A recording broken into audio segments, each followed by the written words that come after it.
एक करोड़पति को अपनी सफाई कर्मचारी का गुप्त रूप से एक परित्यक्त घर तक पीछा करने पर क्या पता चलता। उसके अपने बच्चे उसे जो सच्चाई बताते वह उसकी जिंदगी हमेशा के लिए बदल देती। शहर की सबसे ऊंची कॉरपोरेट इमारत की 35वीं मंजिल की खिड़कियों पर बारिश जोर से बरस रही थी। राजेश खन्ना अपने कांपते हाथों से उस वित्तीय रिपोर्ट को पकड़े हुए था जिसने अभी अभी सब कुछ बदल दिया था। अंक झूठ नहीं बोलते थे। कोई उसकी कंपनी से चोरी कर रहा था और संदेह सीधे सफाई विभाग की ओर इशारा कर रहा था। असंभव, उसने बुदबुदाया। उसकी आंखें दस्तावेज की हर पंक्ति पर दौड़ रही थीं। सालों से उसने अपने सफाई कर्मचारियों पर आंख बंद करके भरोसा किया था, खासकर आशा देवी पर। वह शांत महिला जो हमेशा देर रात तक काम करती थी जब वह अभी भी कार्यालय में रहता था, लेकिन तथ्य अकाट्य थे। महंगे सामान, विशेष सफाई उत्पाद गायब थे जिन तक केवल रात के कर्मचारियों की पहुंच थी। जिस निजी जासूस को उसने हफ्तों पहले काम पर रखा था उसने आखिरकार अपनी प्रारंभिक रिपोर्ट दे दी थी। सुरक्षा कैमरों में संदिग्ध हरकतें दिख रही थीं। काम के घंटों के बाद बक्से ले जाते हुए साए। राजेश को लगा जैसे उसका दिल फट गया हो। यह कैसे संभव था कि जिस व्यक्ति पर उसे सबसे ज्यादा भरोसा था, एकमात्र कर्मचारी जो उसके कार्यालय के सबसे निजी कोनों को जानता था, वह उसे इस तरह धोखा दे सकता था। उस रात जब आशा अपनी सफाई का काम खत्म कर रही थी, राजेश अपनी रोशनी बुझी हुई कार्यालय में छिपा रहा। दरवाजे की दरार से उसने उस महिला की हर हरकत को देखा जिसने 3 साल से अधिक समय से उसकी जगह साफ की थी। उसकी हरकतें हमेशा की तरह थीं, सावधानी भरी, सम्मानजनक, लगभग हर वस्तु के प्रति श्रद्धा भरी जिसे वह छूती थी। लेकिन तभी कुछ ऐसा हुआ जिससे उसका खून जम गया। आशा एक चाबी के साथ आपूर्ति अलमारी की ओर बढ़ी जो यकीनन उसके पास नहीं होनी चाहिए थी। राजेश ने देखा कि वह कई औद्योगिक सफाई उत्पाद, विशेष कीटाणुनाशक और अन्य महंगी वस्तुएं निकाल रही थी जिन्हें उसने सावधानी से एक बड़े बैग में रखा। अपने सबसे बुरे डर की पुष्टि होने पर उसका दिल 1000 टुकड़ों में टूट गया। मुझे विश्वास नहीं हो रहा, उसने अपने आप से फुसफुसाया। महसूस कर रहा था कि विश्वासघात उसके सीने को तेजाब की तरह जला रहा था।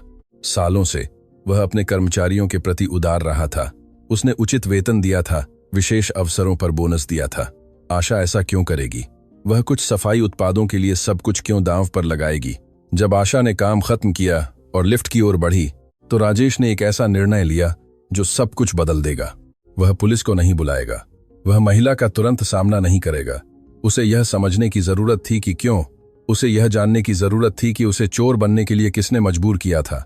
चुपचाप राजेश आशा का पार्किंग तक पीछा किया। अपनी काली मर्सिडीज से उसने एक उचित दूरी बनाए रखी, जबकि पुरानी शहरी बस शहर की भीगी हुई सड़कों पर चली गई।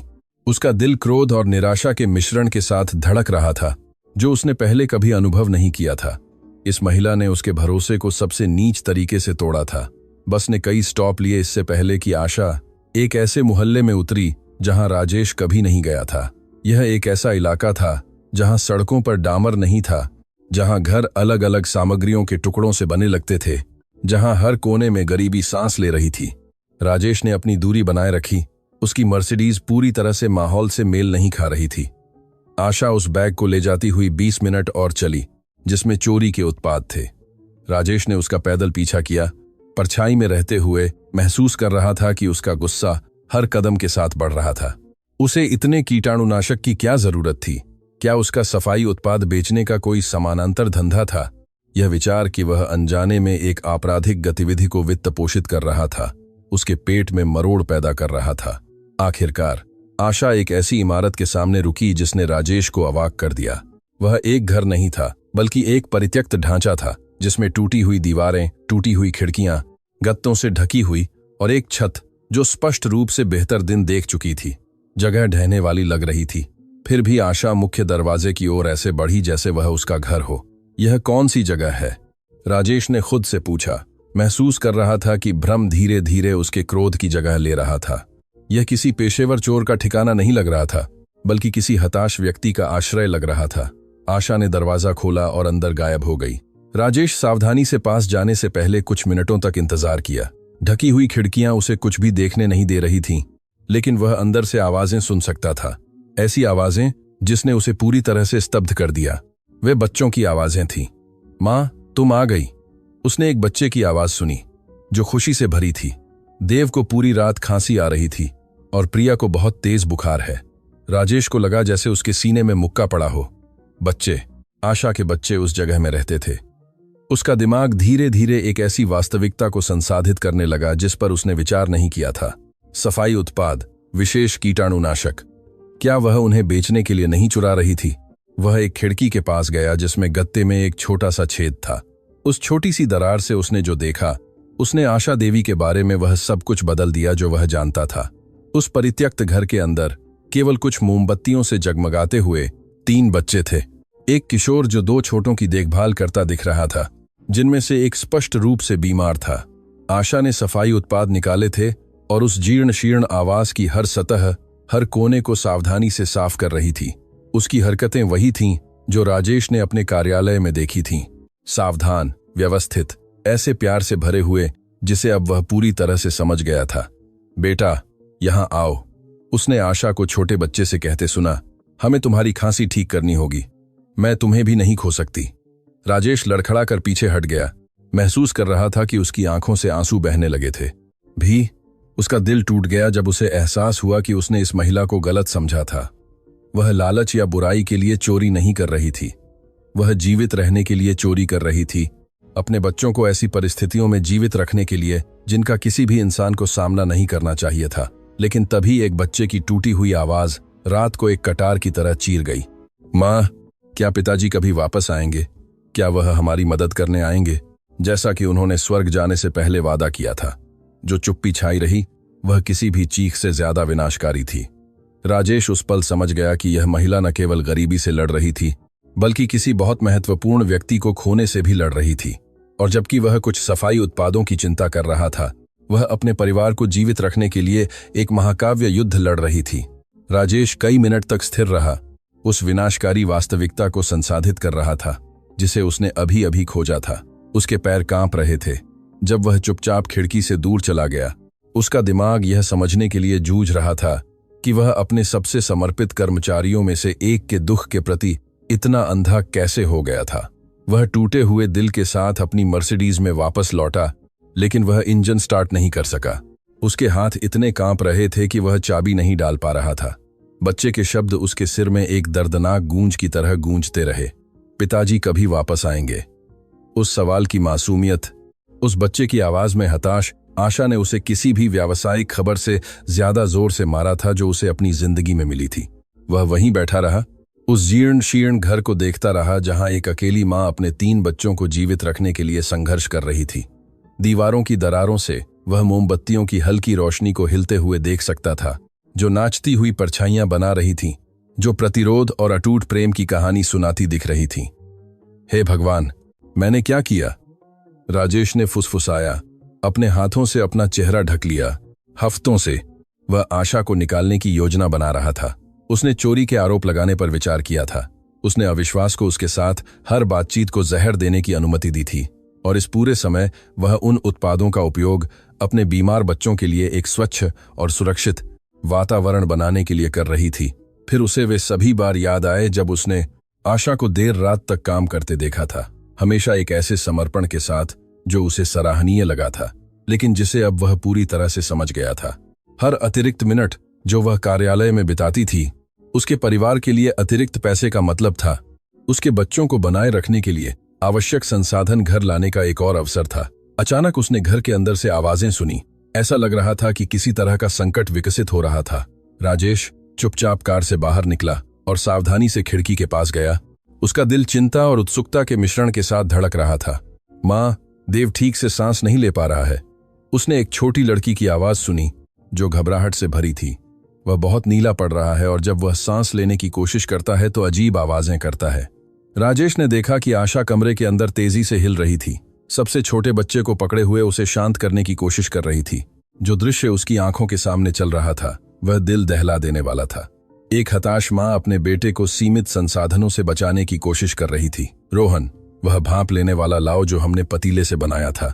आशा ने कांपती हुई लेकिन दृढ़ आवाज में आदेश दिया। प्रिया, जब हम उसे भाप दे रहे हों तो अपने छोटे भाई को पकड़ने में मेरी मदद करो। हम उसे ठीक कर लेंगे। मेरे प्यार, माँ तुम्हें कुछ भी बुरा नहीं होने देगी।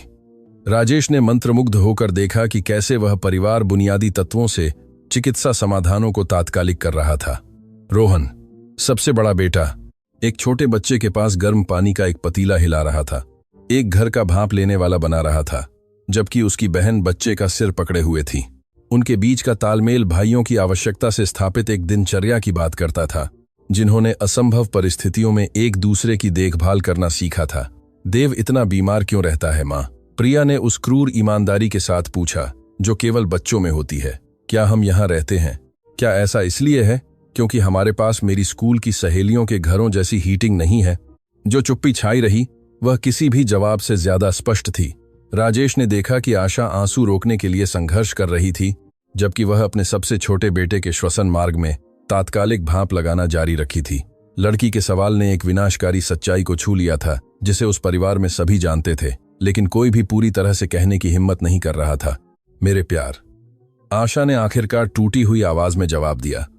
कभी कभी जिंदगी हमें बहुत मुश्किल परीक्षाएं देती है, लेकिन महत्वपूर्ण यह है कि हम एक दूसरे के पास हैं, और माँ यह सुनिश्चित करने के लिए हर संभव कोशिश करेगी कि तुम सब ठीक रहो।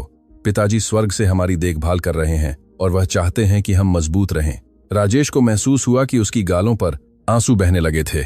इस महिला की ताकत, इतनी निराशाजनक परिस्थितियों में आशा बनाए रखने की उसकी क्षमता ने उसे ऐसे तरीके से प्रभावित किया था जो उसने पहले कभी अनुभव नहीं किया था।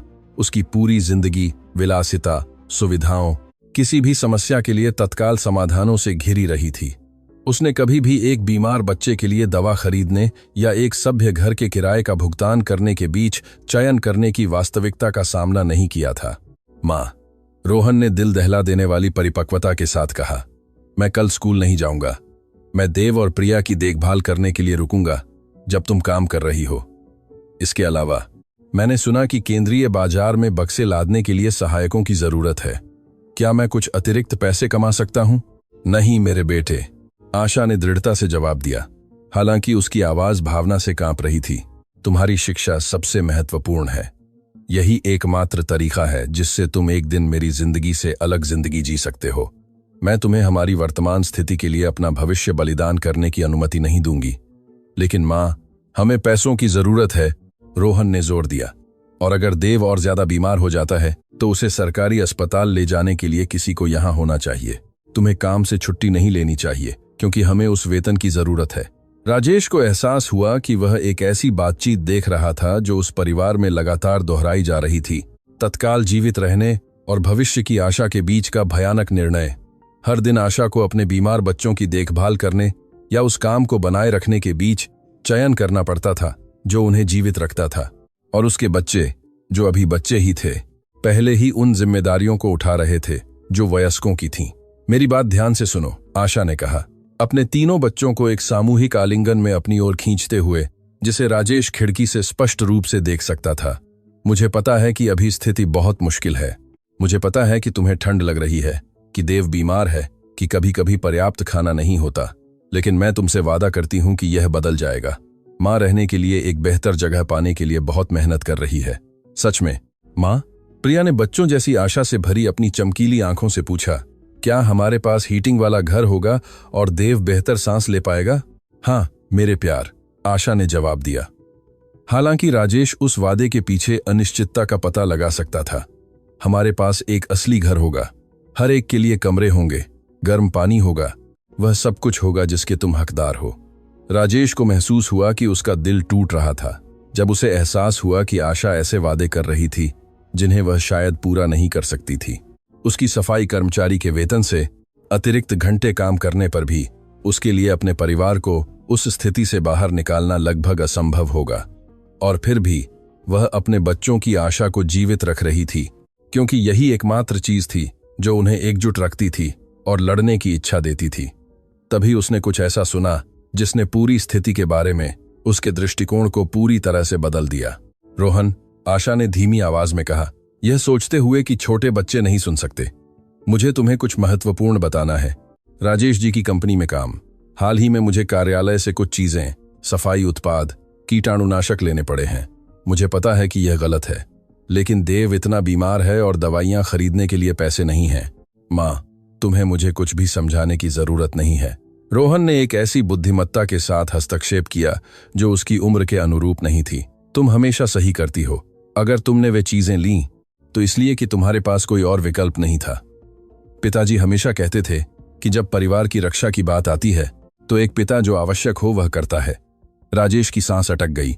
आशा अपने बड़े बेटे को कबूल कर रही थी कि उसने कार्यालय से उत्पाद लिए थे, लेकिन जिस तरह से वह कर रही थी वह किसी अपराधी की तरह अपने कृत्यों को सही ठहराने के लिए नहीं थी, बल्कि एक हताश मां की तरह थी जो अपने बेटे को समझा रही थी कि उसे उन्हें जीवित रखने के लिए अपने नैतिक मूल्यों से समझौता क्यों करना पड़ा था। लेकिन बेटे, आशा ने आंखों में आंसू लिए जारी रखा, मैं चाहती हूं कि तुम समझो कि यह वह नहीं है जो मैं तुम्हें सिखाना चाहती हूं। सामान्य परिस्थितियों में मैं कभी भी ऐसी कोई चीज नहीं लेती जो मेरी नहीं होती। तुम्हारे पिताजी एक ईमानदार, मेहनती आदमी थे और वह चाहते थे कि तुम ईमानदार व्यक्ति बनकर बड़े हो। मैं जो अभी कर रही हूं वह केवल तब तक है जब तक हमें कोई समाधान नहीं मिल जाता। मां, पिताजी भी वही करते अगर वह यहां होते। रोहन ने अपनी मां को गले लगाते हुए जवाब दिया। उन्होंने हमें सिखाया कि सबसे महत्वपूर्ण चीज परिवार की देखभाल करना है और तुम ठीक वही कर रही हो। राजेश को दीवार के सहारे खड़ा होना पड़ा ताकि वह गिर न जाए। उसने अभी जो बातचीत सुनी थी उसने उसके जीवन के किसी भी पिछले अनुभव से ज्यादा गहराई से उसे प्रभावित किया था। यह महिला उन उत्पादों को लेने के अपराध बोध से तड़प रही थी।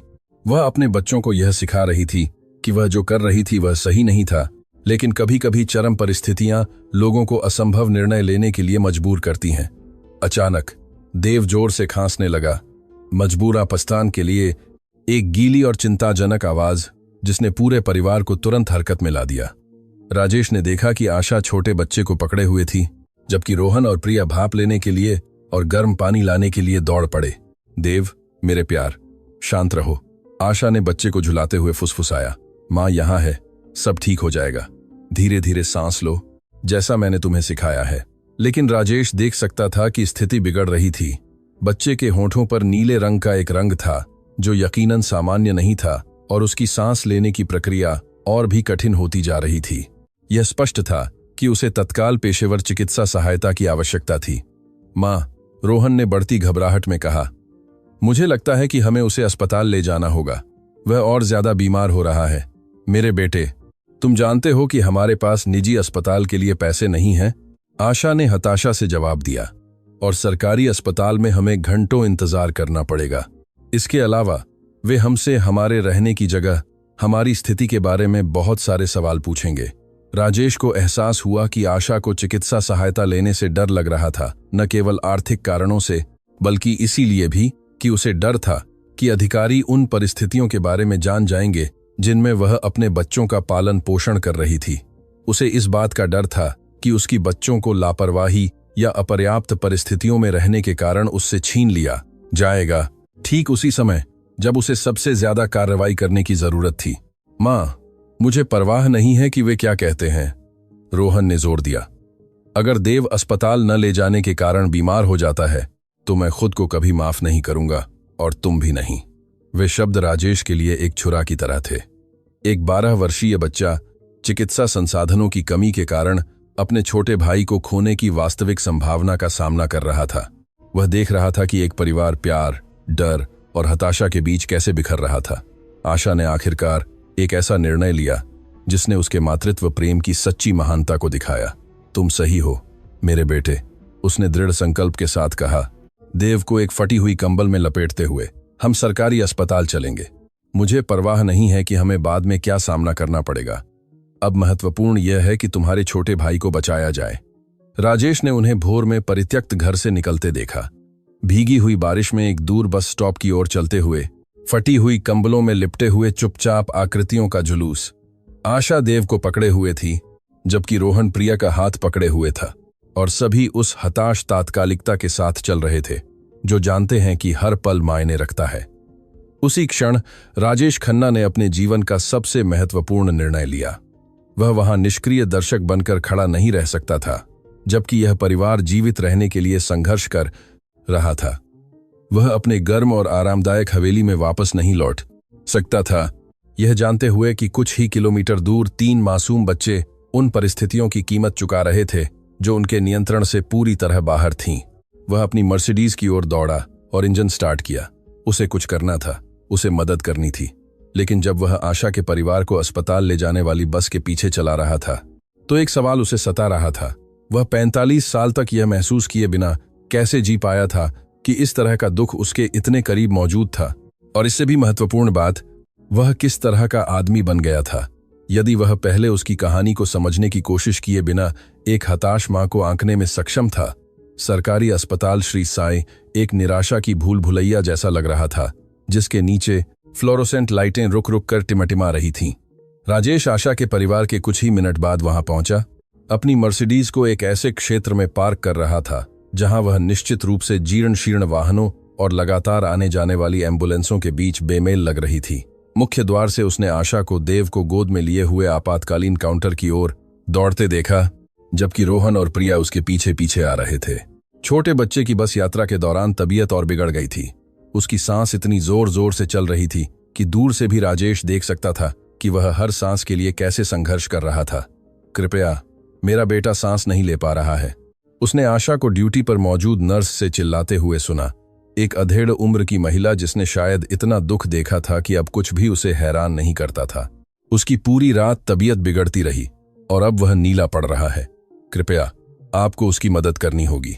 नर्स, जिसकी पहचान प्लेट पर कविता शर्मा लिखा था, ने बच्चे को पेशेवर लेकिन सहानुभूतिपूर्ण अभिव्यक्ति के साथ देखा। हालांकि उसके अगले शब्द किसी के भी दिल के लिए छुरा जैसे थे जिसने उन्हें सुना। मैडम, मैं देखती हूं कि आपके बेटे को वास्तव में तत्काल ध्यान देने की जरूरत है, कविता ने देव के महत्वपूर्ण संकेतों की तेजी से जांच करते हुए कहा। लेकिन मुझे चाहिए कि आप पहले ये फॉर्म भरें। व्यक्तिगत जानकारी, पता, स्वास्थ्य बीमा, भुगतान विधि, फॉर्म। आशा ने अपनी आवाज में स्पष्ट हताशा के साथ हस्तक्षेप किया। मेरा बेटा बीमार है और आप मुझसे फॉर्म भरने के लिए कह रही हैं। कृपया पहले उसका इलाज करें और फिर हम जो भी कागजात चाहें पूरे कर लेंगे। मैं आपकी चिंता समझती हूं, मैडम, लेकिन ये अनिवार्य प्रक्रियाएं हैं, नर्स ने उस संस्थागत ठंडक के साथ जवाब दिया जो अत्यधिक बोझ वाले स्वास्थ्य प्रणालियों की विशेषता है। पूर्ण दस्तावेजों के बिना हम आपके प्रवेश को सिस्टम में संसाधित नहीं कर सकते। राजेश उचित दूरी से दृश्य को देख रहा था, महसूस कर रहा था कि उसके सीने में आक्रोश बढ़ रहा था। वह देख रहा था कि कैसे नौकरशाही उन लोगों के लिए त्रासदी बन सकती है जिनके पास संसाधन नहीं थे। जबकि देव सांस लेने के लिए संघर्ष कर रहा था, सिस्टम उसकी मां से अपने बेटे के जीवन पर कागजात को प्राथमिकता देने की मांग कर रहा था। मां, उसे वे कागज दे दो जो वह चाहती है, रोहन ने फुसफुसाया। वह जिम्मेदार बड़ा भाई बनने की कोशिश कर रहा था जिसे परिस्थितियों ने उसे बनने के लिए मजबूर किया था। मैं प्रिया की देखभाल कर सकता हूं जब तुम वह सब भरती हो। लेकिन जब आशा ने फॉर्म भरना शुरू किया तो उसकी स्थिति की क्रूर वास्तविकता स्पष्ट हो गई। पते के कॉलम में वह स्तब्ध रह गई। वह क्या लिख सकती थी? झुग्गी झोपड़ी में बिना नंबर का परित्यक्त घर। क्या इससे उसके बच्चों की देखभाल करने की उसकी क्षमता के बारे में संदेह नहीं पैदा होगा? मैडम, मुझे एक वैध पता चाहिए, नर्स कविता ने आशा के झिझकने को देखते हुए जोर दिया। यह मेडिकल रिकॉर्ड के लिए आवश्यक जानकारी है। हम स्थानांतरित होने की प्रक्रिया में हैं, आशा ने झूठ बोला। उसकी कलम पकड़ते हुए उसके हाथ कांप रहे थे। हम अस्थायी रूप से कुछ रिश्तेदारों के घर पर रह रहे हैं। तो रिश्तेदारों का पता? कविता ने बढ़ती अधीरता के साथ हस्तक्षेप किया। आशा के पीछे लोगों की कतार थी और यह स्पष्ट था कि काम का दबाव उसके धैर्य को प्रभावित कर रहा था। राजेश ने देखा कि आशा धीरे धीरे टूट रही थी। वह एक गर्वित महिला थी जिसने पूरी जिंदगी काम किया था, जिसने सबसे प्रतिकूल परिस्थितियों में भी अपनी गरिमा बनाए रखी थी।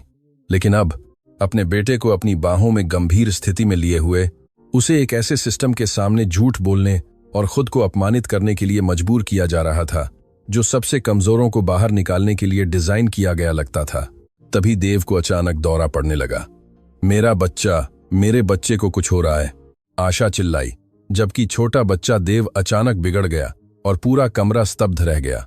दौरे देखने में भयानक थे। देव का छोटा शरीर हिंसक रूप से ऐंठ रहा था, जबकि उसकी छोटी आंखें पूरी तरह से सफेद हो रही थीं। नर्स कविता ने आखिरकार उस तात्कालिकता के साथ प्रतिक्रिया दी जिसकी स्थिति शुरू से ही हकदार थी।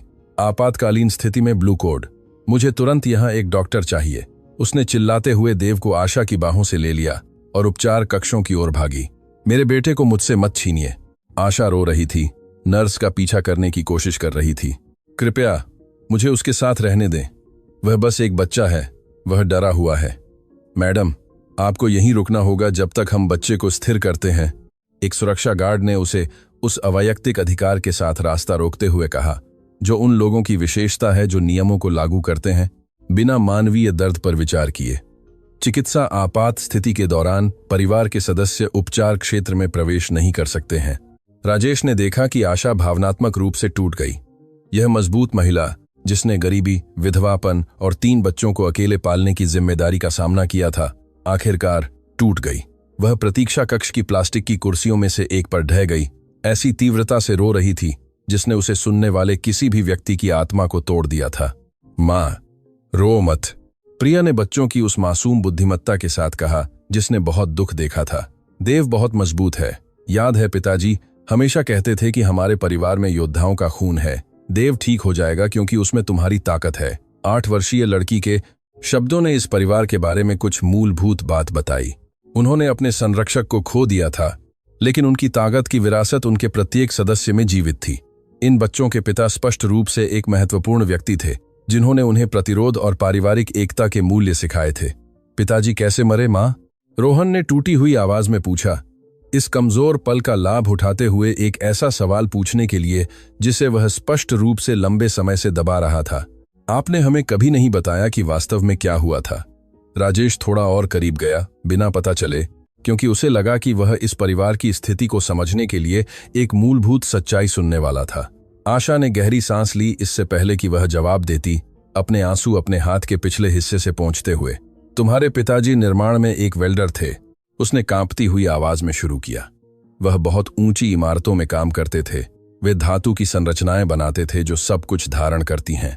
एक दिन जिस कंपनी के लिए वह काम करते थे, उसने सुरक्षा उपायों में पैसे बचाने का फैसला किया। पर्याप्त हार्नेस नहीं थे, प्लेटफॉर्म खराब स्थिति में थे। क्या वह गिर गए? प्रिया ने उस क्रूर सीधी सादी सच्चाई के साथ पूछा जो केवल बच्चे ही व्यक्त कर सकते हैं। हाँ मेरे प्यार, आशा ने अपने 2 बड़े बच्चों को गले लगाते हुए पुष्टि की। वह 20वीं मंजिल से गिर गए क्योंकि कंपनी ने उचित सुरक्षा उपकरणों में निवेश नहीं करना चाहा, और जब हमने उनकी मदद करने की कोशिश की, जब हमने आगे बढ़ने के लिए मुआवजा मांगा, तो उन्होंने हमसे कहा कि यह उनकी लापरवाही थी क्योंकि उन्होंने अपने उपकरणों की ठीक से जांच नहीं की थी। राजेश को लगा जैसे उसका खून जम गया हो। इस परिवार ने न केवल अपने मुख्य कमाने वाले को खोया था, बल्कि वे कॉरपोरेट लापरवाही के शिकार भी हुए थे। एक कंपनी ने मानवीय जीवन पर लाभ को प्राथमिकता दी थी, और जब उस निर्णय के परिणाम घातक हुए तो उन्होंने पीड़ित को दोषी ठहराया था। इसलिए हम अपने पिछले घर में नहीं रह पाए थे। रोहन ने उस प्रारंभिक बुद्धिमत्ता के साथ बिंदुओं को जोड़ते हुए पूछा जो प्रतिकूल परिस्थितियों में बड़े होने वाले बच्चों में विकसित होती है। बिल्कुल मेरे बेटे, आशा ने जवाब दिया। पिताजी के वेतन के बिना हम किराया नहीं दे पाए। मालिक ने हमें 2 महीने के बाद बाहर निकाल दिया। हमने सब कुछ खो दिया, फर्नीचर, परिवार की तस्वीरें, यहां तक कि वे खिलौने भी जो पिताजी ने क्रिसमस के लिए खरीदे थे। राजेश के दिमाग में जो छवि बन रही थी वह विनाशकारी थी। इस परिवार का एक सामान्य जीवन था, एक घर, स्थिरता। सब कुछ कॉरपोरेट लालच और सामाजिक जिम्मेदारी की कमी के कारण ढह गया था। आशा एक सम्मानित मजदूर की पत्नी से एक अकेली मां बन गई थी जो एक परित्यक्त घर में अपने बच्चों को जीवित रखने के लिए संघर्ष कर रही थी। लेकिन मां, प्रिया ने बचपन की उस अटूट आशा के साथ कहा, तुम हमेशा कहती हो कि पिताजी स्वर्ग से हमारी देखभाल कर रहे हैं। क्या तुम्हें लगता है कि वह अभी देव की मदद कर रहे हैं? बेशक मेरे प्यार, आशा ने जवाब दिया, उस विश्वास में ताकत पाते हुए जिसने उसके परिवार को एकजुट रखा था। पिताजी हमें कभी नहीं छोड़ेंगे। वह अभी डॉक्टरों से बात कर रहे हैं, उन्हें बता रहे हैं कि देव को ठीक कैसे किया जाए। तभी डॉक्टर दिखाई दिए, एक युवा व्यक्ति जो थका हुआ लग रहा था, लेकिन वह चिकित्सा समाचार देने के लिए आवश्यक पेशेवर शांति बनाए हुए था। राजेश इतनी करीब आ गया कि वह सब कुछ सुन सके जो उसे कहना था। मोरेल्स परिवार? डॉक्टर ने अपनी क्लिपबोर्ड को देखते हुए पूछा। हाँ, मैं मां हूं, आशा ने तुरंत खड़े होकर जवाब दिया। मेरा बेटा कैसा है? क्या वह ठीक हो जाएगा? आपके बेटे देव को गंभीर श्वसन संक्रमण है जो कुपोषण और प्रतिकूल पर्यावरणीय परिस्थितियों के लंबे समय तक संपर्क में रहने से जटिल हो गया है, डॉक्टर ने उस चिकित्सा शब्दावली के साथ समझाया जो गैर पेशेवर कानों के लिए डरावनी लगती थी। दौरे ऑक्सीजन की कमी के कारण हुए थे क्योंकि उसके श्वसन मार्ग में रुकावट थी।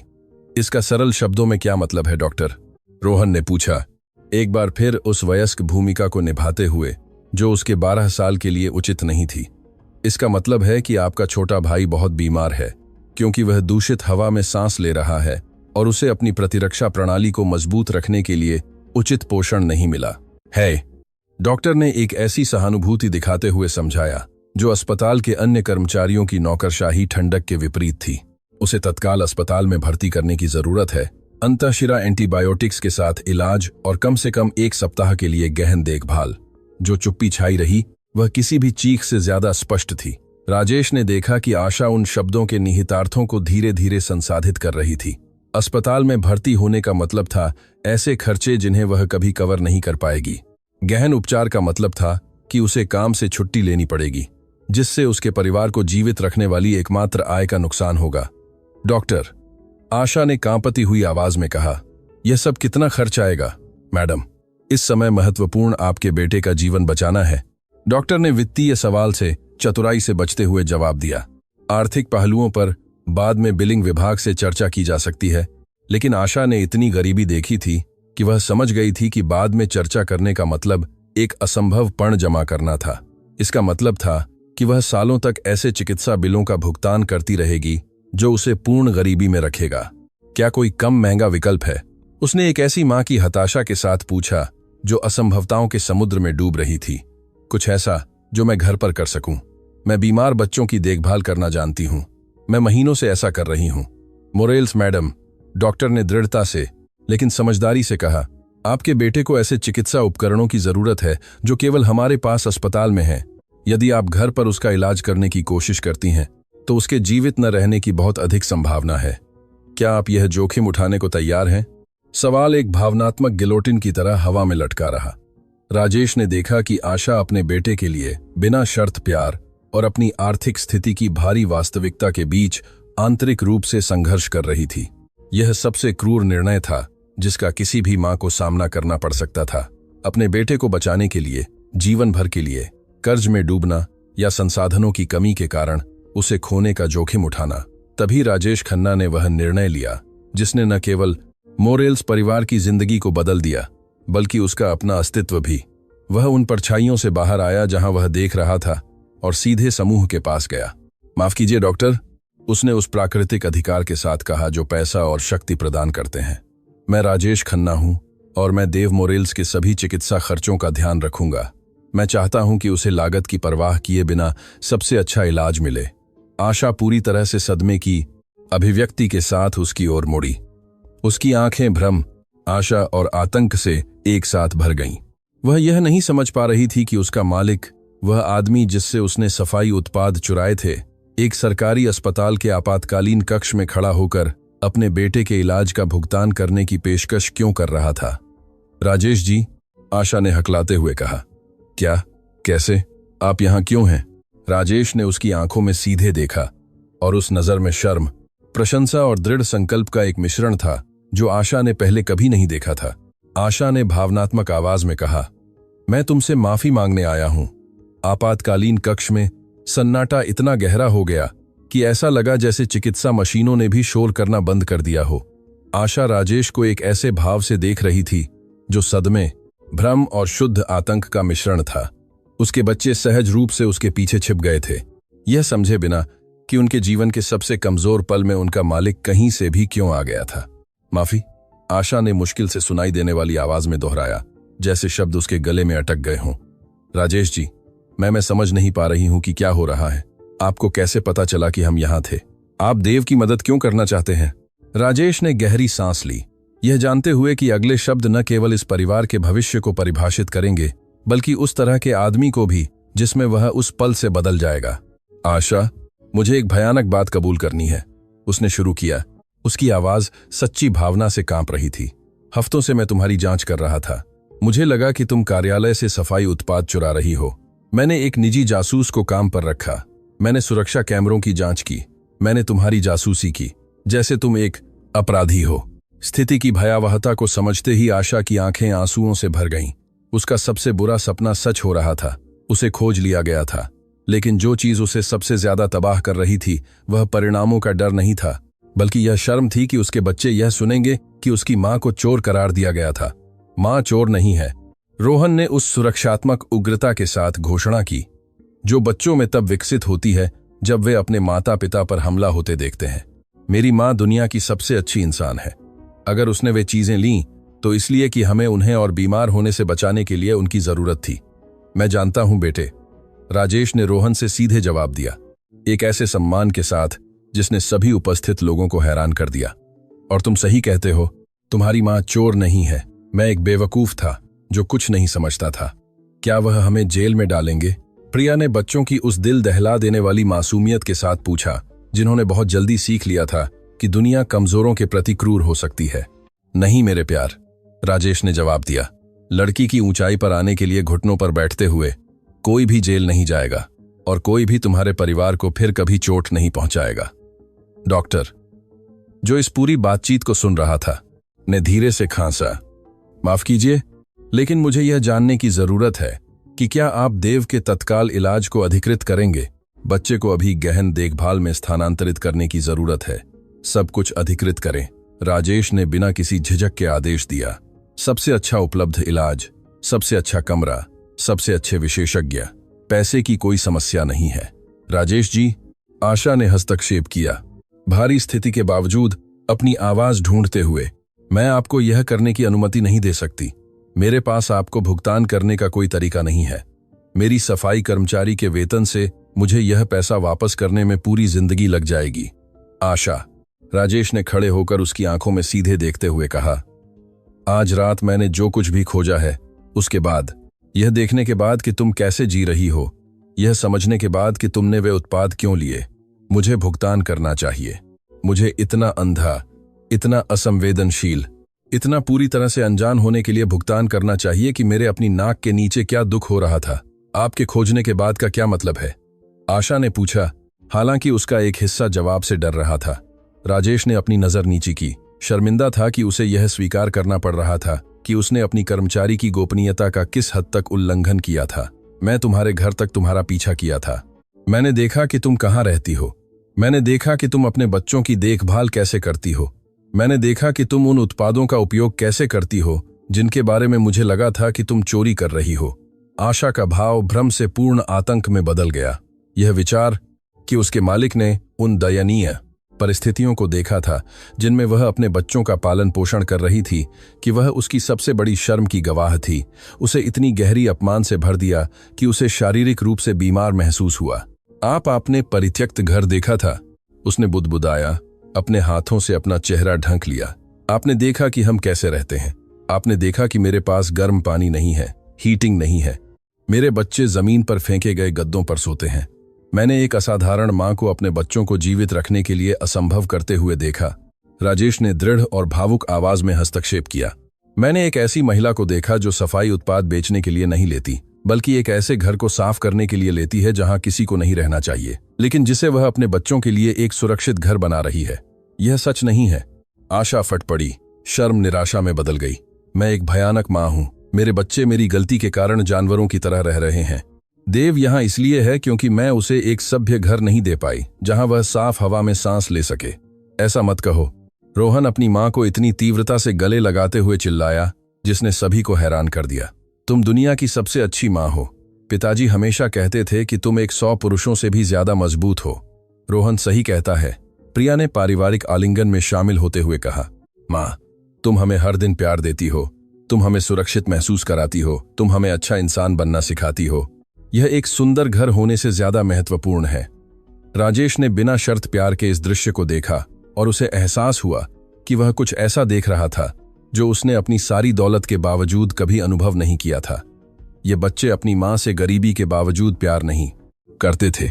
वे उससे ठीक इसलिए प्यार करते थे क्योंकि उसने उन्हें बचाने के लिए सब कुछ, यहां तक कि अपनी गरिमा का भी त्याग किया था। आशा, राजेश ने एक ऐसी भावना के साथ कहा जिसे उसने दूसरों को कभी नहीं देखने दिया था। क्या तुम जानती हो कि आज रात मैंने जो कुछ भी देखा उसमें से मुझे सबसे ज्यादा किस बात ने प्रभावित किया? आशा ने अपनी नजर ऊपर उठाई। यह कल्पना करने में असमर्थ थी कि उसकी दरिद्रता का कौन सा पहलू उसके मालिक के लिए सबसे यादगार रहा होगा। यह तब था जब मैंने देव को यह पूछते हुए सुना कि क्या पिताजी स्वर्ग से वापस आएंगे। राजेश ने जारी रखा, उसकी आवाज थोड़ी कांप रही थी। और बाद में जब मैंने तुम्हें रोहन से कबूल करते हुए देखा कि तुमने वे चीजें कार्यालय से ली थीं, तो मैंने एक महिला को अपराध बोध से तड़पते हुए देखा, जो अपने बच्चों को यह सिखा रही थी कि वह जो कर रही थी वह गलत था। लेकिन कभी कभी चरम परिस्थितियां हमें अपने मूल्यों से समझौता करने के लिए मजबूर करती हैं, क्योंकि यह गलत है। आशा ने बुदबुदाया। चोरी करना गलत है, कारण चाहे जो भी हो। तुम चोरी नहीं कर रही थी। राजेश ने एक ऐसे जुनून के साथ चिल्लाया जिसने डॉक्टर को भी हैरान कर दिया, जो बढ़ती हुई उत्सुकता के साथ पूरी बातचीत सुन रहा था। क्या तुम अपने बीमार बच्चों के घर को साफ करने के लिए कीटाणुनाशक ले रही थी? क्या तुम असंभव परिस्थितियों में सबसे स्वच्छ संभव वातावरण बनाने के लिए सफाई उत्पादों का उपयोग कर रही थी? लेकिन वे मेरे नहीं थे, आशा ने जोर दिया। उस नैतिक अखंडता से चिपकी हुई थी जो पूरे समय उसकी मार्गदर्शक रही थी। संकट, तुम सही हो, राजेश ने स्वीकार किया। वे तुम्हारे नहीं थे, लेकिन तुम्हें पता है क्या, वे मेरे थे। और अगर मैं एक बेहतर मालिक, एक बेहतर इंसान होता, तो मैंने देखा होता कि मेरा एक सबसे समर्पित कर्मचारी जीवित रहने के लिए संघर्ष कर रहा था। मैंने देखा होता कि तुम जल्दी आती थी और देर से जाती थी, लालच के लिए नहीं, बल्कि आर्थिक हताशा के लिए। डॉक्टर ने आखिरकार नई तात्कालिकता के साथ हस्तक्षेप किया। माफ कीजिए, लेकिन हमें वास्तव में देव को तुरंत स्थानांतरित करने की जरूरत है। उसके ऑक्सीजन का स्तर फिर से गिर रहा है। जाओ डॉक्टर, राजेश ने आदेश दिया। जो भी जरूरी हो करो, मुझे हर घंटे मेडिकल रिपोर्ट चाहिए। जब एक स्ट्रेचर देव को गहन देखभाल की ओर ले जा रहा था, तो आशा स्थिति की भावनात्मक तीव्रता से अभिभूत होकर एक कुर्सी पर गिर पड़ी। उसके 2 बड़े बच्चे उसके बगल में दुबक गए, उस अटूट पारिवारिक इकाई का निर्माण कर रहे थे जो सबसे मुश्किल महीनों के दौरान उनकी ताकत रही थी। राजेश जी, आशा ने कई मिनट के सन्नाटे के बाद कहा, कुछ ऐसा है जो आपको जानना चाहिए, कुछ ऐसा कि हम उस परित्यक्त घर में क्यों रहने लगे थे। राजेश उसके सामने बैठ गया, एक ऐसी कहानी के और अधिक विवरण सुनने के लिए खुद को तैयार कर रहा था जिसने उसे पहले ही गहराई से प्रभावित किया था। मेरे पति, मेरे बच्चों के पिताजी का नाम संजय कुमार था, आशा ने शुरू किया। उसकी आवाज में वह उदासीनता आ गई जो लोगों को खोए हुए प्रियजनों के बारे में बात करते समय होती है। वह एक औद्योगिक वेल्डर थे। वह गगनचुंबी इमारतों और पुलों के निर्माण में काम करते थे। वह एक अच्छे मेहनती आदमी थे जो अपने बच्चों को उससे बेहतर जिंदगी देने का सपना देखते थे जो उन्होंने खुद जी थी। उनके साथ क्या हुआ? राजेश ने पूछा, हालांकि उसे लगा कि जवाब दर्दनाक होगा। वह नए कॉरपोरेट परिसर प्लैटिनम हाइट्स के निर्माण में काम कर रहे थे। आशा ने जारी रखा, यह महसूस किए बिना कि उन शब्दों का राजेश पर क्या प्रभाव पड़ेगा। निर्माण कंपनी ने सुरक्षा उपकरणों में पैसे बचाने का फैसला किया था। हार्नेस खराब स्थिति में थे, प्लेटफॉर्म नियमों का पालन नहीं कर रहे थे, लेकिन वे श्रमिकों पर जल्दी खत्म करने के लिए दबाव डाल रहे थे। राजेश को लगा जैसे उसका खून जम गया हो। प्लैटिनम हाइट्स एक ऐसी परियोजना थी जिसे वह बहुत अच्छी तरह जानता था। यह पिछले कुछ सालों में उसकी कंपनी के सबसे आकर्षक ठेकों में से एक था। संजय 18वीं मंजिल से गिर गए क्योंकि काम करने का प्लेटफॉर्म ढह गया। आशा ने जारी रखा, अब खुले तौर पर रो रही थी। जब मैंने कंपनी को जिम्मेदार ठहराने की कोशिश की तो उन्होंने मुझसे कहा कि यह उनकी लापरवाही थी, क्योंकि उन्होंने अपने उपकरणों की ठीक से जांच नहीं की थी। उन्होंने मुझे कोई भी मुआवजा देने से मना कर दिया और अगर मैं जोर देती रही तो मुझ पर मुकदमा करने की धमकी दी। वह कौन सी कंपनी थी? राजेश ने पूछा, हालांकि उसका एक हिस्सा पहले ही जवाब जानता था और बेसब्री से गलत होने की उम्मीद कर रहा था। खन्ना कंस्ट्रक्शंस, आशा ने जवाब दिया। खन्ना एंटरप्राइजेज, वही कंपनी जहां मैं अभी काम करती हूं। उस आदमी के कार्यालयों की सफाई करती हूं जिसकी कंपनी ने मेरे पति को मार डाला था। जो चुप्पी छाई रही वह इतनी पूर्ण थी कि अस्पताल की फ्लोरोसेंट लाइटों की गूंज भी सुनी जा सकती थी। राजेश को लगा जैसे जमीन उसके पैरों के नीचे से खिसक गई हो। सालों से आशा उसके लिए काम कर रही थी, उसके कार्यालय की सफाई कर रही थी, उसके पेशेवर जीवन के हर विवरण को जानती थी, जबकि सबसे विनाशकारी संभव रहस्य को छुपा रही थी। क्या तुम जानती थी कि मैं कौन हूं जब तुमने नौकरी के लिए आवेदन किया था? राजेश ने मुश्किल से सुनाई देने वाली आवाज में पूछा। बेशक मैं जानती थी, आशा ने एक ऐसी शांति के साथ जवाब दिया जो उसकी आंखों में उठ रहे भावनात्मक तूफान के बिल्कुल विपरीत थी। मैं जानती थी कि आप कौन थे, उस कंपनी के मालिक जिसने मेरे पति को मार डाला था और फिर आर्थिक रूप से मेरी जिंदगी को तबाह कर दिया था। क्यों? राजेश ने पूरी तरह से अभिभूत होकर पूछा। तुम मेरे लिए काम करने क्यों आई? तुमने मेरा सामना क्यों नहीं किया? तुमने बदला क्यों नहीं लिया? आशा ने अपने दोनों बच्चों की ओर देखा जो बढ़ती सदमे और भ्रम के भावों के साथ इस रहस्योद्घाटन को सुन रहे थे। क्योंकि मुझे काम की जरूरत थी, उसने बस जवाब दिया। क्योंकि मेरे बच्चों को खाने की जरूरत थी, क्योंकि बदला संजय को वापस जिंदगी नहीं देगा, न ही हमारे बिलों का भुगतान करेगा, और क्योंकि संजय ने मुझे हमेशा सिखाया था कि नफरत केवल उसे जहर देती है जो इसे महसूस करता है। लेकिन मैं तुम्हारे पति की मौत के लिए जिम्मेदार हूं, राजेश ने हकलाते हुए कहा। उसके चेहरे पर आंसू बह रहे थे। मेरी कंपनी, मेरी लागत संबंधी निर्णय, परियोजनाओं को जल्दी पूरा करने का मेरा दबाव। हाँ, आशा ने एक ऐसी शांति के साथ पुष्टि की जो किसी भी क्रोध की चीख से ज्यादा विनाशकारी थी। आप जिम्मेदार हैं, लेकिन आपसे नफरत करने से मेरे बच्चों को भोजन नहीं मिलेगा, आपके लिए काम करने से मिलेगा।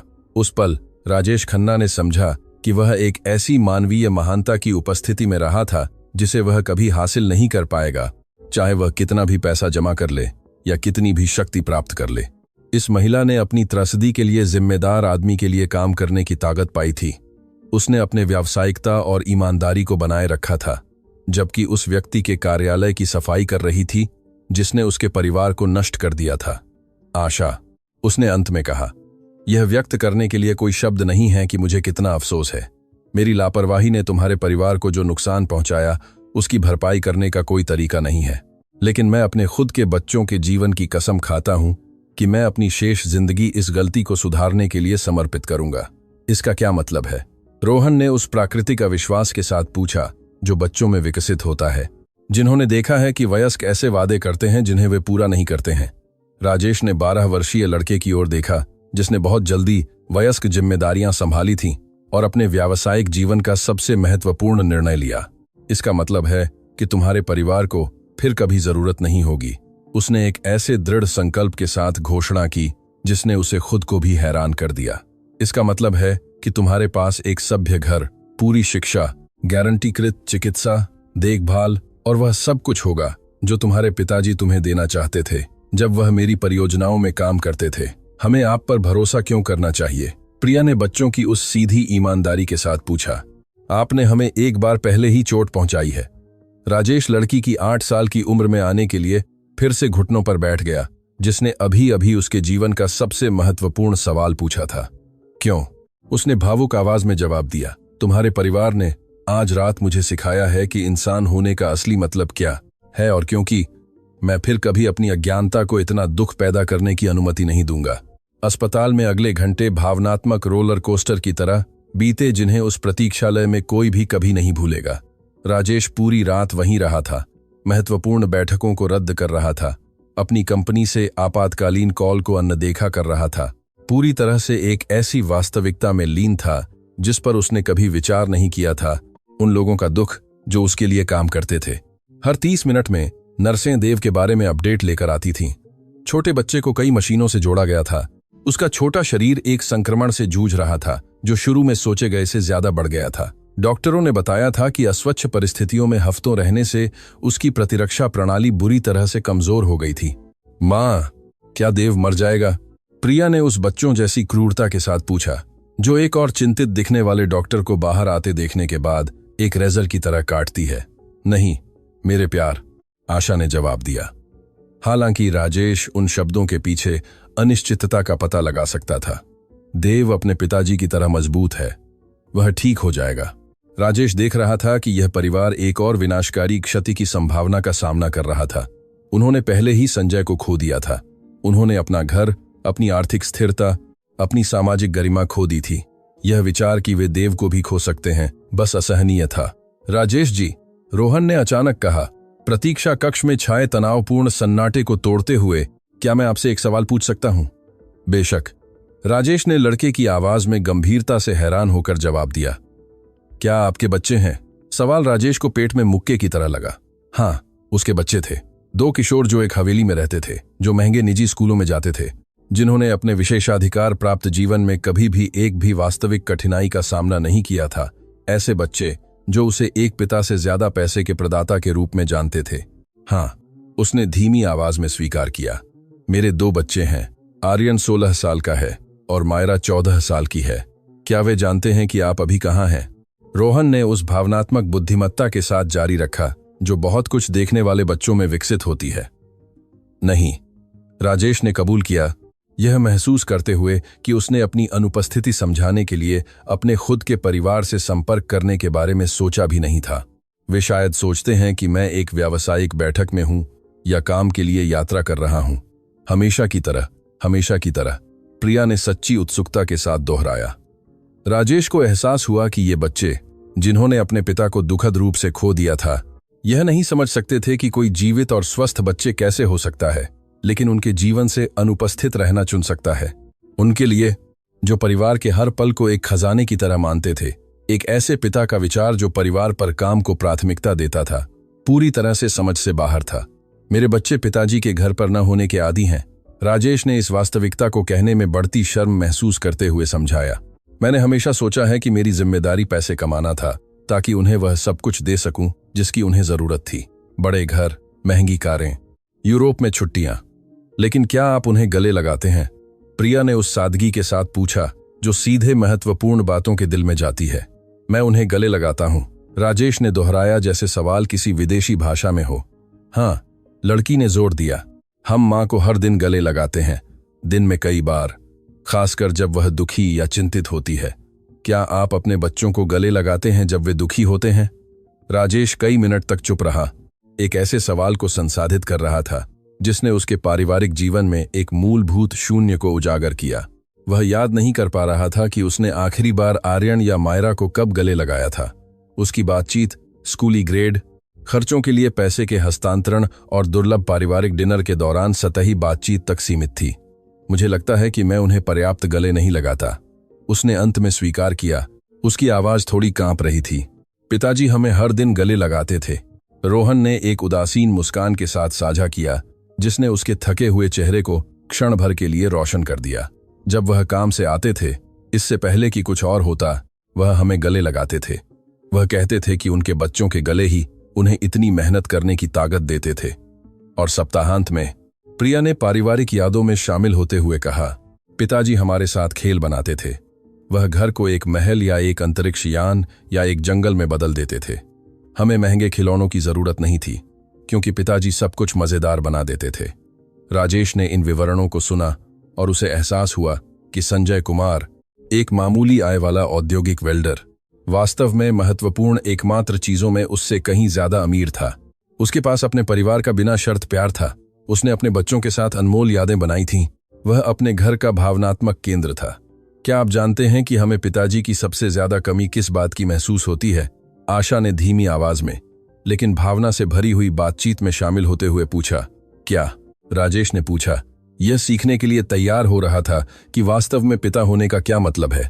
कहानियां, आशा ने एक मुस्कान के साथ जवाब दिया, जिसमें खुशी और उदासी का मिश्रण था। हर रात संजय बच्चों के लिए अलग अलग कहानियां बनाता था। कहानियां जहां वे नायक थे, जहां वे बाधाओं को पार करते थे, जहां वे अच्छे इंसान बनने के बारे में महत्वपूर्ण सबक सीखते थे। क्या वह उन्हें बनाता था? राजेश ने पूछा, एक अवधारणा से मंत्रमुग्ध होकर, जिस पर उसने कभी विचार नहीं किया था। पूरी तरह से, रोहन ने पुष्टि की। पिताजी कहते थे कि सबसे अच्छी कहानियां वे होती हैं जो दिल से निकलती हैं, किताबों से नहीं। वह हमें साहसिक कहानियां सुनाते थे, जहां देव एक सुपर हीरो था जो उड़ सकता था, जहां प्रिया एक राजकुमारी थी जो राज्यों को बचाती थी, जहां मैं एक खोजकर्ता था जो नई दुनियाओं की खोज करता था। और हमेशा, प्रिया ने बढ़ते उत्साह के साथ कहा, हर कहानी के अंत में पिताजी हमसे कहते थे कि असली जिंदगी में हम कहानियों से भी ज्यादा खास थे, क्योंकि हम उनके असली बच्चे थे। राजेश को महसूस हुआ कि उसकी आंखों में फिर से आंसू आने लगे थे। इन बच्चों ने एक ऐसे पिता को खोया था जिसने न केवल उनसे प्यार किया था, बल्कि उनकी कल्पनाओं को पोषित करने, उन्हें मूल्यवान महसूस कराने, उनकी आत्मसम्मान का दिन प्रतिदिन निर्माण करने में समय, रचनात्मकता और भावनात्मक ऊर्जा का निवेश किया था। क्या आपके बच्चों ने कभी आपसे कहानियां सुनाने के लिए कहा है? आशा ने सच्ची उत्सुकता के साथ पूछा। नहीं, राजेश ने स्वीकार किया। उनके कमरों में हमेशा टेलीविजन, वीडियो गेम, कंप्यूटर रहे हैं। मैंने कभी नहीं सोचा था कि वे अपने पिताजी द्वारा एक कहानी सुनाने जैसी इतनी सरल चीज चाहेंगे। शायद, रोहन ने एक ऐसी बुद्धिमत्ता के साथ सुझाव दिया जो उसकी उम्र से कहीं ज्यादा थी। वे नहीं जानते कि वे आपसे पूछ सकते हैं। शायद वे आपके प्रस्ताव का इंतजार कर रहे हैं। ठीक उसी पल, गहन देखभाल के मुख्य डॉक्टर प्रतीक्षालय में दिखाई दिए। उनका भाव गंभीर था, लेकिन विनाशकारी नहीं था। जिसने तुरंत सभी उपस्थित लोगों का ध्यान आकर्षित किया। मोरेल्स परिवार। उन्होंने अपनी क्लिपबोर्ड को देखते हुए घोषणा की, मेरे पास देव के बारे में खबर है। आशा इतनी तेजी से खड़ी हुई कि वह लगभग गिर पड़ी। उसके हाथ कांप रहे थे जब वह ऐसी खबर सुनने के लिए खुद को तैयार कर रही थी जो सब कुछ बदल सकती थी। मेरा बच्चा कैसा है डॉक्टर? उसने कांपती हुई आवाज में पूछा। देव ने एंटीबायोटिक उपचार के प्रति बहुत अच्छी प्रतिक्रिया दी है, डॉक्टर ने एक आश्वस्त करने वाली मुस्कान के साथ समझाया। उसकी सांस काफी स्थिर हो गई है और रक्त में ऑक्सीजन का स्तर सामान्य मानकों पर लौट रहा है। परिवार को जो राहत मिली वह इतनी स्पष्ट थी कि राजेश इसे शारीरिक रूप से महसूस कर सकता था। आशा एक बार फिर अपनी कुर्सी पर गिर पड़ी, इस बार शुद्ध कृतज्ञता से, जबकि रोहन और प्रिया खुशी से रोते हुए एक दूसरे को गले लगा रहे थे। क्या इसका मतलब है कि वह ठीक हो जाएगा? प्रिया ने पूर्ण पुष्टि की जरूरत महसूस करते हुए पूछा। इसका मतलब है कि हमने तत्काल संकट को पार कर लिया है, डॉक्टर ने जारी रखा।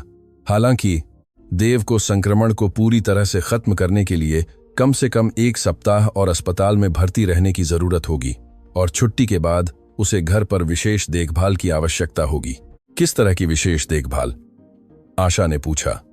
हालांकि राजेश को संदेह था कि वह पहले ही अनुमान लगा चुकी थी कि बातचीत कहां जा रही थी।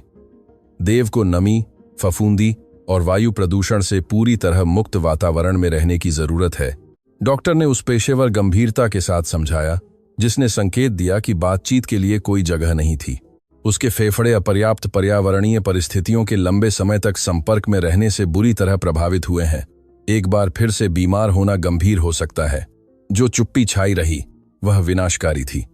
उस कमरे में सभी जानते थे कि मोरेल्स परिवार जहां रहता था वह परित्यक्त घर उन चिकित्सा आवश्यकताओं को दूर से भी पूरा नहीं करता था। वास्तव में यह ठीक उसी तरह का वातावरण था जो देव को जोखिम में डाल सकता था यदि वह वहां लौटता। डॉक्टर, राजेश ने दृढ़ संकल्प के साथ खड़े होकर कहा, देव की रिकवरी के लिए किस तरह का आवास आदर्श होगा? एक घर जिसमें उचित हीटिंग और वेंटिलेशन सिस्टम हो, नमी की समस्या न हो, अधिमानतः वायुशोधक हो और निश्चित रूप से फफूंदी या खराब निर्माण सामग्री के संपर्क में न हो, डॉक्टर ने जवाब दिया, मूल रूप से उस सब का वर्णन करते हुए जहां परिवार रहता था। समझा, राजेश ने दृढ़ता से कहा। यह कोई समस्या नहीं होगी राजेश जी, आशा ने हस्तक्षेप किया, उन शब्दों के निहितार्थों को तुरंत समझते हुए। मैं आपको इससे ज्यादा कुछ करने की अनुमति नहीं दे सकती जो आपने अस्पताल में पहले ही किया है। दवाएं, यह पहले ही बहुत ज्यादा है। आशा, राजेश ने उसकी आंखों में सीधे देखते हुए जवाब दिया, तुम्हारे बेटे को लगभग पीड़ा हुई क्योंकि मेरी व्यावसायिक लापरवाही ने उसके पिता को मार डाला और तुम्हें ऐसी परिस्थितियों में रहने के लिए मजबूर किया जिनका किसी भी इंसान को सामना नहीं करना चाहिए। मैं जो पेशकश कर रहा हूं वह दान नहीं है, यह न्याय है। लेकिन डॉक्टर जिस तरह के घर का वर्णन करते हैं उसकी कीमत लाखों होगी। आशा ने विरोध किया, मैं आपसे ऐसा कुछ स्वीकार नहीं कर सकती। क्यों नहीं? प्रिया ने बच्चों की उस सरल तर्क के साथ पूछा। अगर राजेश जी के पास पैसे हैं और हमें देव को बीमार न होने देने के लिए एक घर की जरूरत है तो वह हमारी मदद क्यों नहीं कर सकते? क्यों मेरे प्यार? आशा ने धैर्यपूर्वक समझाया, जब कोई तुम्हें कुछ बहुत बड़ा देता है तो बाद में वे तुमसे बदले में ऐसी चीजें मांग सकते हैं जो शायद तुम नहीं दे पाओ। राजेश को महसूस हुआ कि वे शब्द उसे एक थप्पड़ की तरह लगे। आशा का अविश्वास सही था। उसके व्यावसायिक दुनिया में सभी एहसान शर्तों के साथ आते थे, सभी सहायता में छिपी हुई लागतें होती थीं, सभी उदारताएं छिपे हुए निवेश थीं। आशा, राजेश ने एक ऐसी भावना के साथ कहा जिसे उसने पेशेवर संदर्भों में दूसरों को कभी नहीं देखने दिया था। बदले में मैं केवल एक बेहतर इंसान बनने का अवसर चाहता हूं जो मैं अब तक रहा हूं। संजय की याद का सम्मान करने का अवसर, उसके बच्चों के लिए वह सब कुछ करके जो वह करता। अगर मैं कार्यस्थल सुरक्षा के प्रति इतना गैर जिम्मेदार न होता। सच में? रोहन ने राजेश के चेहरे को उस बच्चों की क्षमता के साथ टटोलते हुए पूछा जो वयस्कों में ईमानदारी या झूठ का पता लगा सकते हैं। सच में, राजेश ने पुष्टि की। और मैं तुमसे एक और एहसान भी चाहता हूं। किस तरह का एहसान? प्रिया ने उत्सुकता से पूछा। मैं चाहता हूं कि तुम मुझे सिखाओ कि संजय कैसा पिता था, राजेश ने कहा। उसकी आवाज भावना से कांप रही थी। मैं अपने बच्चों को कहानियां सुनाना सीखना चाहता हूं। जब वे दुखी हों तो उन्हें गले लगाना चाहता हूं। उन्हें किसी भी व्यावसायिक बैठक से ज्यादा महत्वपूर्ण महसूस कराना चाहता हूं। सच में? आशा ने पूछा, एक ऐसी विनती से हैरान होकर जिसकी उसने कभी कल्पना भी नहीं की होगी। सच में? राजेश ने पुष्टि की। तुमने दुनिया के सबसे अच्छे पिता को खो दिया है, लेकिन उनकी यादें मुझे अपने बच्चों के लिए एक बेहतर पिता बनने में मदद कर सकती हैं। यह सबसे अच्छा भुगतान होगा जो तुम मुझे दे सकते हो। इस लंबी रात के खुलासों के शुरू होने के बाद पहली बार आशा ने सच्ची आशा के साथ मुस्कुराया। मुझे लगता है, उसने अंत में कहा, कि संजय को यह जानकर बहुत गर्व होगा कि उसकी विरासत एक और परिवार को एक साथ आने में मदद कर रही है।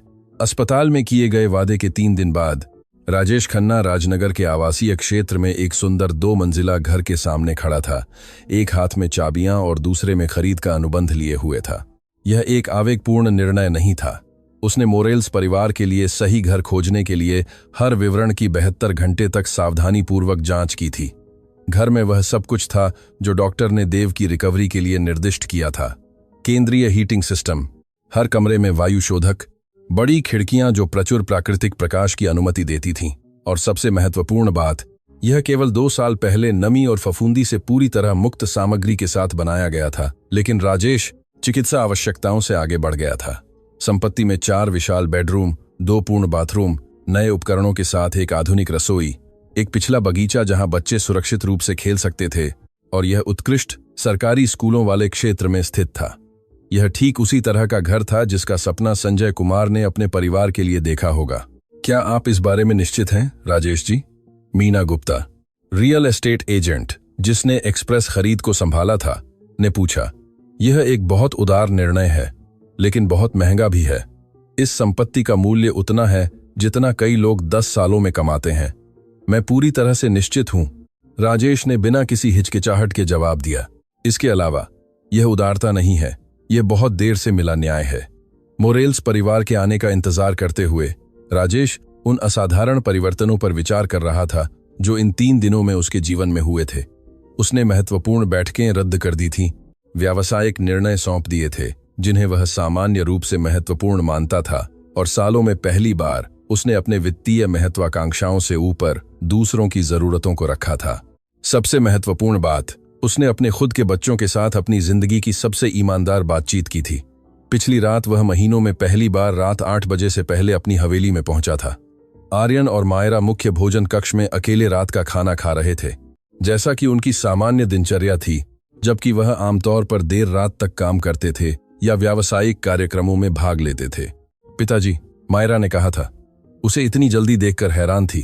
क्या कंपनी में सब ठीक है? हमें सप्ताहांत तक आपको देखने की उम्मीद नहीं थी। उन शब्दों ने उसका दिल तोड़ दिया था। उसके अपने बच्चे उसे सप्ताह के दौरान घर पर देखकर हैरान थे, जैसे कि उसकी पितृसत्तात्मक उपस्थिति एक असाधारण घटना थी जो केवल कभी कभी होती थी। मुझे तुम्हें कुछ बहुत महत्वपूर्ण बताना है, उसने उनसे कहा था, महीनों में पहली बार उनके साथ बैठते हुए। और मुझे एक ऐसे पिता होने के लिए माफी मांगने की जरूरत है जो मैं अब तक रहा हूं। अगले 2 घंटों के दौरान उसने उन्हें पूरी कहानी सुनाई थी। आशा, परित्यक्त घर, अस्पताल में देव, उसकी निर्माण परियोजनाओं में संजय की मौत, और उस विनाशकारी सबक के बारे में कि वास्तव में एक उपस्थित पिता होने का क्या मतलब था। पिताजी, आर्यन ने एक ऐसी परिपक्वता के साथ कहा था जिसने उसे हैरान कर दिया था। हम जानते हैं कि आप हमें एक अच्छा जीवन देने के लिए बहुत काम करते हैं। हमें कभी ऐसा नहीं लगा कि आप हमसे प्यार नहीं करते हैं। लेकिन मायरा ने अपनी मां से विरासत में मिली उस सीधी ईमानदारी के साथ जोड़ा था। हाँ, हमें ऐसा लगा है कि आप हमें वास्तव में नहीं जानते हैं, जैसे कि आप जानते हैं कि हम मौजूद हैं, लेकिन आप नहीं जानते कि हम कौन हैं। वे शब्द किसी भी व्यावसायिक आलोचना से ज्यादा प्रभावशाली थे जो उसे मिली थी। उसके बच्चों ने उसे इतना काम करने के लिए दोषी नहीं ठहराया था, लेकिन उन्होंने स्वीकार किया था कि उसने उन्हें व्यक्तिगत व्यक्तियों के रूप में जानने का अवसर खो दिया था, सपनों, भय, अद्वितीय व्यक्तित्वों के साथ। हम इसे बदलने के लिए क्या कर सकते हैं?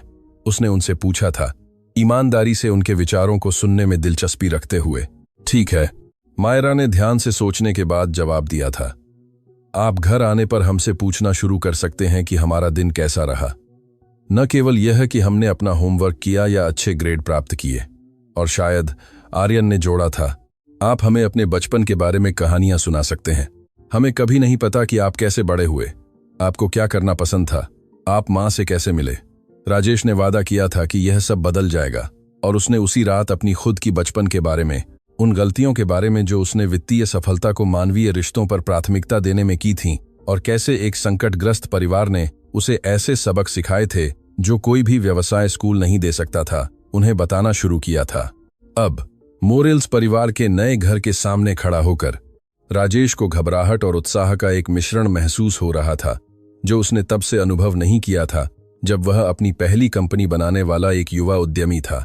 लेकिन इस बार सफलता को आर्थिक लाभ में नहीं मापा जाएगा, बल्कि एक मां की मुस्कान में मापा जाएगा, जो आखिरकार अपने बच्चों को एक सभ्य घर दे सकती थी। टैक्सी ठीक दोपहर 2 बजे घर के सामने रुकी, जैसा कि उन्होंने तय किया था। देव को उसी सुबह अस्पताल से छुट्टी मिल गई थी, और हालांकि वह अभी भी कमजोर दिख रहा था, उसके गालों पर बचपन की स्वस्थ गुलाबी रंगत लौट आई थी। आशा सबसे पहले वाहन से बाहर निकली, उसके बाद रोहन था, जिसने देव को सावधानी से नीचे उतरने में मदद की, जबकि प्रिया तुरंत सामने के बगीचे की ओर दौड़ी। मां, देखो ये फूल कितने सुंदर हैं। प्रिया ने प्रवेश द्वार को सजाने वाले गुलाबों की ओर इशारा करते हुए चिल्लाया, और उस पेड़ पर एक झूला भी है। प्रिया, कुछ मत छूना, आशा ने स्वचालित रूप से चेतावनी दी, एक ऐसे व्यक्ति की सावधानी के साथ जिसने जीवन से बहुत ज्यादा उम्मीद न करना सीखा था। यह हमारा घर नहीं है, हम इसे देखने के लिए यहां हैं, लेकिन हमें नहीं पता कि। आशा, राजेश ने धीरे से हस्तक्षेप किया, चाबियां उसकी ओर बढ़ाते हुए। यह तुम्हारा घर है, पूरी तरह से तुम्हारा। जो सन्नाटा छा गया वह इतना गहरा था कि उस पेड़ की पत्तियों को हवा में हिलते हुए सुना जा सकता था, जहां वास्तव में एक झूला लगा था। आशा ने चाबियों को ऐसे देखा जैसे वे जादुई वस्तुएं हों जो उन्हें छूने पर गायब हो सकती थीं। पूरी तरह से हमारा मतलब क्या है? रोहन ने उस सुरक्षात्मक अविश्वास के साथ पूछा जो महीनों की अनिश्चितता के दौरान विकसित हुआ था।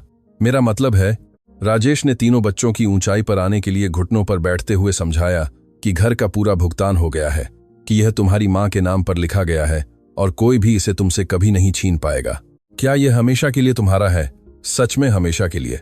देव ने उस छोटी सी आवाज में पूछा, जिसमें अभी भी उसकी हाल की बीमारी के लक्षण थे, लेकिन जो सतर्क आशा के साथ चमक रही थी। सच में हमेशा के लिए, राजेश ने पुष्टि की। छोटे बच्चे के चेहरे पर आश्चर्य का भाव देखकर उसकी आंखों में आंसू भर गए। आशा ने आखिरकार कांपते हाथों से चाबियां ले लीं। महीनों से उसने इस पल का सपना देखा था, लेकिन उसने कभी नहीं सोचा था कि यह संभव होगा। रात की कल्पनाओं में उसने अपने बच्चों को एक असली घर में दौड़ते हुए, असली बिस्तरों पर सोते हुए, गर्म पानी से नहाते हुए सोचा था, लेकिन वह हमेशा उस परित्यक्त घर में जागती थी जहां वास्तविकता उसे क्रूरता से मारती थी। क्या हम अंदर जाकर इसे देख सकते हैं? प्रिया ने लगभग उत्साह से उछलते हुए पूछा। बेशक, राजेश ने जवाब दिया, परिवार को मुख्य द्वार की ओर ले जाते हुए। यह तुम्हारा घर है, तुम जो चाहो कर सकते हो। जब आशा ने दरवाजा खोला तो उन्हें अंदर जो मिला वह उनकी सभी अपेक्षाओं से कहीं ज्यादा था। राजेश ने न केवल घर खरीदा था, उसने उसे 3 बच्चों वाले परिवार के लिए जरूरी हर चीज से पूरी तरह से सुसज्जित किया था। मुख्य कमरे में एक आरामदायक 3 सीटर सोफा, एक ठोस लकड़ी की सेंटर टेबल, दीवार पर लगा एक बड़ा टेलीविजन, और सबसे महत्वपूर्ण बात, बच्चों और किशोरों की किताबों से भरी एक लाइब्रेरी थी। रसोई नए उपकरणों, पूर्ण क्रॉकरी के साथ पूरी तरह से सुसज्जित थी, और पेंट्री में कई हफ्तों के लिए पर्याप्त भोजन था। मां, सीढ़ी है, रोहन ने चिल्लाया, महीनों में पहली बार एक सामान्य 12 वर्षीय बच्चे की तरह दूसरी मंजिल की ओर दौड़ते हुए, और हर कमरे में अपना बिस्तर है। प्रिया ने जोड़ा, जो अपने बड़े भाई का पीछा करते हुए सीढ़ियों से ऊपर आई थी। राजेश ने बेडरूम पर विशेष ध्यान दिया था। मुख्य बेडरूम में नए बिस्तर के साथ एक क्वीन साइज बिस्तर, एक विशाल अलमारी और दर्पण वाला एक ड्रेसर था। बच्चों के कमरे उनकी उम्र के अनुसार सजाए गए थे। रोहन के कमरे में पढ़ने के लिए एक डेस्क और शैक्षिक पोस्टर थे। प्रिया का कमरा नरम रंगों में रंगा हुआ था, जिसमें नई गुड़ियों से सजा एक एकल बिस्तर था, और देव के कमरे में एक परिवर्तनीय पालना था, जिसे बड़े बच्चे के बिस्तर में बदला जा सकता था। साथ में डॉक्टरों द्वारा अनुशंसित एक विशेष ह्यूमिडिफायर भी था। राजेश जी, आशा ने भावना से कांपती आवाज में कहा, यह बहुत ज्यादा है। यह उससे ज्यादा है जिसका मैंने अपने बच्चों को देने का कभी सपना भी नहीं देखा था। मुझे नहीं पता कि हम आपको कभी कैसे चुका पाएंगे। आशा, राजेश ने उसके बगल में नए सोफे पर बैठते हुए जवाब दिया, क्या तुम्हें याद है कि तुमने अस्पताल में मुझसे क्या कहा था कि तुमने बदला लेने के बजाय मेरे लिए काम करने का फैसला क्यों किया? क्योंकि बदला मेरे बच्चों को भोजन नहीं देगा, आशा ने दोहराया, अपने ही शब्दों को याद करते हुए। बिल्कुल, राजेश ने जारी रखा, ठीक है, यह घर उस बदले की भावना से नहीं है जो मेरी कंपनी ने संजय के साथ किया था। यह घर उसकी याद का सम्मान करने का मेरा तरीका है, यह सुनिश्चित करते हुए कि उसके बच्चों को वे अवसर मिले जो वह उन्हें देना चाहता था। माँ, आओ मेरा कमरा देखो, देव ने ऊपर से चिल्लाया। उसकी आवाज कई महीनों में पहली बार सुनी गई खुशी से भरी हुई थी। जब वे दूसरी मंजिल पर चढ़े तो उन्होंने तीनों बच्चों को अपने नए कमरों में शुद्ध विस्मय के भावों के साथ खोजते हुए पाया। देव ने पाया था कि उसके बिस्तर में गिरने से रोकने के लिए साइड रेल थे, लेकिन जब वह बड़ा होगा तो उन्हें हटाया भी जा सकता था। प्रिया अपने बिस्तर पर मिली एक नई गुड़िया को गले लगा रही थी। रोहन अपने डेस्क पर किताबें देख रहा था, उसकी उम्र और शैक्षिक स्तर के लिए उचित किताबें। क्या मैं वास्तव में ये सभी किताबें रख सकता हूं? रोहन ने प्राकृतिक विज्ञान के एक विश्वकोश को पकड़े हुए पूछा। ये तुम्हारे हैं, राजेश ने पुष्टि की, और पारिवारिक लाइब्रेरी में और भी किताबें हैं। मैंने सोचा कि शायद तुम्हें अपने भाइयों को कहानियां सुनाना पसंद आएगा, जैसा तुम्हारे पिताजी करते थे। रोहन की आंखों में आंसू भर आए। महीनों से उसने जरूरत के कारण वयस्कों की जिम्मेदारियां संभाली थीं, लेकिन अब उसे सामान्य परिस्थितियों में एक बड़ा भाई बनने का अवसर मिल रहा था। देव और प्रिया की देखभाल प्यार से करने का अवसर मिल रहा था, निराशा से नहीं। राजेश जी, रोहन ने एक ऐसी गंभीरता के साथ कहा जिसने उसे प्रभावित किया। क्या मैं आपसे कुछ पूछ सकता हूं? बेशक।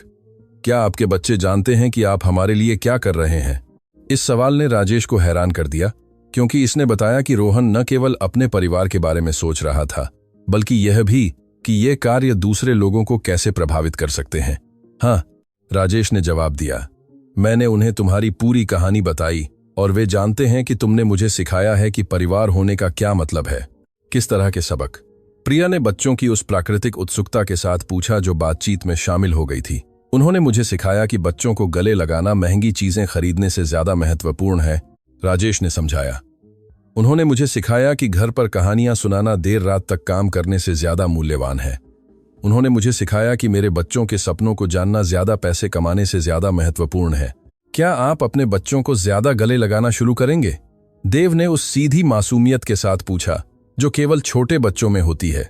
मैंने पहले ही शुरू कर दिया है, राजेश ने सच्ची मुस्कान के साथ पुष्टि की। कल रात मैंने आर्यन और मायरा को महीनों में पहली बार गले लगाया, और तुम्हें पता है मैंने क्या खोजा? क्या? तीनों बच्चों ने एक साथ पूछा कि उन्हें भी उन आलिंगनों की जरूरत थी, लेकिन वे नहीं जानते थे कि उन्हें कैसे मांगे। आशा, जो अपनी नई शॉवर और गर्म पानी के साथ मुख्य बाथरूम की खोज करते हुए इस बातचीत को सुन रही थी, आंसू उसकी गालों पर बहते हुए समूह के पास आई। राजेश जी, उसने भावना से भरी आवाज में कहा। संजय को यह जानकर बहुत गर्व होगा कि उसकी कहानी एक और परिवार को एक साथ आने में मदद कर रही है। क्या आप वास्तव में ऐसा मानते हैं? राजेश ने उस पुष्टि की सच्ची जरूरत महसूस करते हुए पूछा। पूरी तरह से, आशा ने बिना किसी हिचकिचाहट के जवाब दिया। संजय हमेशा कहते थे कि त्रासदियों का तभी अर्थ होता है जब हम उन्हें दुनिया को थोड़ा बेहतर बनाने के अवसरों में बदलते हैं। मां, प्रिया ने अचानक कहा, क्या हम राजेश जी और उनके बच्चों को कभी यहां रात के खाने पर बुला सकते हैं, ताकि हम उनसे मिल सकें और शायद उन्हें कुछ ऐसे खेल सिखा सकें जो पिताजी ने हमें सिखाए थे? इस सुझाव ने राजेश को पूरी तरह से हैरान कर दिया। ये बच्चे, जिन्होंने इतना कुछ खोया था, जिन्होंने उसकी कंपनी की लापरवाही के कारण इतना दुख झेला था, अब अपने नए सुख को अपने परिवार के साथ साझा करने की पेशकश कर रहे थे। यह उदारता और क्षमा का एक स्तर था जिसने उसे गहराई से भावुक कर दिया। मुझे बहुत अच्छा लगेगा, राजेश ने जवाब दिया, और मुझे यकीन है कि आर्यन और मायरा को भी तुमसे मिलकर बहुत अच्छा लगेगा। क्या हम उन्हें दिखा सकते हैं कि पिताजी ने हमें कैसे नाटक करना सिखाया था? प्रिया ने बढ़ते उत्साह के साथ चिल्लाया। और रोहन उन्हें कुछ कहानियां सुना सकता है जो पिताजी ने हमारे लिए बनाई थीं, और देव उन्हें अपने पसंदीदा गाने सिखा सकता है। रोहन ने अपने छोटे भाई को उस सुरक्षात्मक कोमलता के साथ पकड़े हुए जोड़ा जो उसने मुश्किल महीनों के दौरान विकसित की थी। राजेश इस सहज पारिवारिक बैठक की योजना को देख रहा था, और उसे एहसास हुआ कि वह कुछ असाधारण देख रहा था। ये बच्चे हम बनाम वे या गरीब बनाम अमीर के संदर्भ में नहीं सोच रहे थे। वे बस उन परिवारों के संदर्भ में सोच रहे थे जो एक दूसरे को खुश रहने में मदद कर सकते हैं। एक और बात है जो मैं तुम्हें दिखाना चाहता हूं, राजेश ने परिवार को मास्टर बेडरूम की खिड़की की ओर ले जाते हुए कहा, जो पीछे के बगीचे की ओर देखती थी। आंगन में कुछ ऐसा था जिसकी विशेष योजना बनाने में दिन लग गए थे। एक छोटा सा ऊंचा बगीचा जिसमें उपजाऊ मिट्टी, बच्चों के लिए उपयुक्त बागवानी उपकरण और सब्जियों और जड़ी बूटियों के बीज थे जिन्हें परिवार एक साथ उगा सकता था। संजय हमेशा अपने बच्चों को अपने भोजन उगाना सिखाना चाहते थे। राजेश ने समझाया। आशा ने मुझे अस्पताल में बताया था कि वह एक ऐसे बगीचे के बारे में बात करते थे जहां वे सीख सकते थे कि असली भोजन कहां से आता है। पिताजी ने आपको यह बताया था? रोहन ने पूछा। यह जानकर हैरान था कि राजेश उसके पिता के सपनों के बारे में इतने अंतरंग विवरण जानता था। तुम्हारी मां ने मुझे बताया था, राजेश ने स्पष्ट किया, और मैंने सोचा कि शायद तुम लोग मुझे भी सिखा सकते हो। मैंने अपनी जिंदगी में कभी कुछ नहीं बोया। हाँ, देव ने चिल्लाया, अपने छोटे हाथों से ताली बजाते हुए, जो चिकित्सा उपचार के बाद अब ज्यादा मजबूत दिख रहे थे। हम टमाटर और सलाद और गाजर और माँ के लिए सुंदर फूल उगा सकते हैं, प्रिया ने जोड़ा। हमेशा अपनी माँ को खुश करने के बारे में सोचती रहती थी। आशा खिड़की के पास गई और बगीचे को एक ऐसे भाव से देखा जिसमें कृतज्ञता, विस्मय और एक गहरी उदासी का मिश्रण था। यह ठीक वही था जिसका सपना संजय ने अपने परिवार के लिए देखा था, और हालांकि वह शारीरिक रूप से इसे देखने के लिए मौजूद नहीं था, उसकी आत्मा और उसके मूल्य इस पल में पूरी तरह से जीवित थे। संजय, उसने धीरे से बुदबुदाया, अपने दिवंगत पति से ऐसे बात करते हुए जैसे वह उसे सुन सके। हमारे बच्चों को आखिरकार वह घर मिल गया है जो तुम उन्हें देना चाहते थे। राजेश को एहसास हुआ कि वह एक पवित्र क्षण का गवाह बन रहा था, एक ऐसा क्षण जहां प्यार मृत्यु को पार कर जाता है और जहां स्थगित सपने आखिरकार साकार होते हैं। यह केवल एक घर नहीं था जो वह दे रहा था, यह एक पिता की आशाओं का मूर्त रूप था जो बहुत जल्दी मर गया था, लेकिन जिसकी विरासत उसके बच्चों में जीवित रहेगी। आशा, राजेश ने कहा, आखिरकार इस घर के लिए एक शर्त है। महिला की आंखों में जो तत्काल घबराहट दिखाई दी, उसने उसका दिल तोड़ दिया, लेकिन इस विशेष शर्त को स्थापित करना आवश्यक था। क्या शर्त? उसने कांपती हुई आवाज में पूछा कि तुम मुझे खन्ना एंटरप्राइजेज में सभी कार्यस्थल सुरक्षा नीतियों को बदलने की अनुमति दो। राजेश ने पूर्ण गंभीरता के साथ जवाब दिया कि तुम मुझे ऐसे प्रोटोकॉल लागू करने में मदद करो जो यह सुनिश्चित करें कि कोई भी अन्य कर्मचारी उस दुख को न झेले जो संजय ने झेला था, कि तुम अपने पति की त्रासदी को अन्य श्रमिकों की मुक्ति में बदलो। आशा ने उसे कई सेकंड तक देखा। वह राजेश के प्रस्ताव की भयावहता को संसाधित कर रही थी। क्या आप गंभीर हैं? उसने अंत में पूछा। पूरी तरह से गंभीर, राजेश ने पुष्टि की। मैं चाहता हूं कि संजय कुमार पूरे निर्माण उद्योग में सबसे सख्त कार्यस्थल सुरक्षा कार्यक्रम का नाम बने। अपने पति को खोने के बाद पहली बार आशा को लगा कि जिस त्रासदी ने उसके जीवन को नष्ट कर दिया था, उसका आखिरकार एक उद्देश्य होगा जो संजय की याद का सबसे सार्थक तरीके से सम्मान करेगा। मैं स्वीकार करती हूं, उसने दृढ़ आवाज में कहा। मैं पूरे दिल से और संजय के नाम पर स्वीकार करती हूं। उसी रात, उस घर में जो अब जीवन और खुशी से भरा था, दोनों परिवार रात के खाने के लिए फिर से मिले। लेकिन इस बार एक अतिरिक्त परंपरा थी। रात के खाने के अंत में उन्होंने संजय कुमार के सम्मान में एक विशेष मोमबत्ती जलाई। पिताजी, प्रिया ने मोमबत्ती की ओर इशारा करते हुए कहा, जैसे संजय उसे सुन सके। आज राजेश जी ने हमें उन छात्रवृत्तियों के बारे में बताया जो अन्य बच्चों को सुरक्षित काम करने के लिए पढ़ाई करने में मदद करेंगी। क्या आपको हम पर गर्व है? उसी क्षण, जैसे ब्रह्मांड लड़की के सवाल का जवाब देना चाहता था, एक हल्की हवा ने खिड़की के पर्दे हिला दिए, जिससे मोमबत्ती की लौ विशेष तरीके से नाचने लगी। पिताजी यहाँ हैं? देव ने छोटे बच्चों की उस पूर्ण निश्चितता के साथ फुसफुसाया। वह हमसे कह रहे हैं कि उन्हें गर्व है। राजेश इस दृश्य को देख रहा था और उसे एहसास हुआ कि उसने अपने जीवन के सबसे असाधारण परिवर्तन का गवाह बना था। एक त्रासदी को मुक्ति में बदल दिया गया था, एक अन्याय को न्याय में बदल दिया गया था, और एक मौत ने एक विरासत को जीवन दिया था जो अनगिनत भविष्य के परिवारों की रक्षा करेगी। क्या तुम जानते हो कि इस पूरी कहानी में सबसे अविश्वसनीय बात क्या है? राजेश ने सभी उपस्थित बच्चों की ओर देखते हुए कहा। क्या? उन्होंने एक साथ पूछा। कि संजय कुमार कभी भी एक कब्र पर केवल एक नाम नहीं रहेगा, राजेश ने गहरी भावना के साथ समझाया। वह उन विश्वविद्यालय छात्रवृत्तियों का नाम होगा जो युवाओं को पढ़ाई करने में मदद करेंगी। वह उन सुरक्षा प्रोटोकॉल का नाम होगा जो जीवन बचाएंगे। यह वह नाम होगा जिसे अन्य श्रमिक याद रखेंगे जब वे हर रात सुरक्षित अपने घरों को लौटेंगे, और यह वह नाम होगा जिसे हम हमेशा गर्व के साथ रखेंगे। रोहन ने उस परिपक्वता के साथ जोड़ा जो उसने प्रतिकूलता के माध्यम से उद्देश्य में बदल दी थी। बिल्कुल, राजेश ने पुष्टि की। संजय कुमार अमर हो गया है, इसलिए नहीं कि वह शारीरिक रूप से हमारे साथ है, बल्कि इसलिए कि उसका प्यार, उसके मूल्य और उसका बलिदान हर दिन दुनिया को बेहतर बना रहे हैं। उस पल, एक मेज के चारों ओर एकजुट दो परिवारों के साथ, एक अच्छे आदमी की याद का सम्मान करने वाली एक मोमबत्ती के साथ, और जीवन बचाने और सपनों को पूरा करने के वादों के साथ चमकते भविष्य के साथ। सभी समझ गए कि उन्होंने कुछ असाधारण देखा था।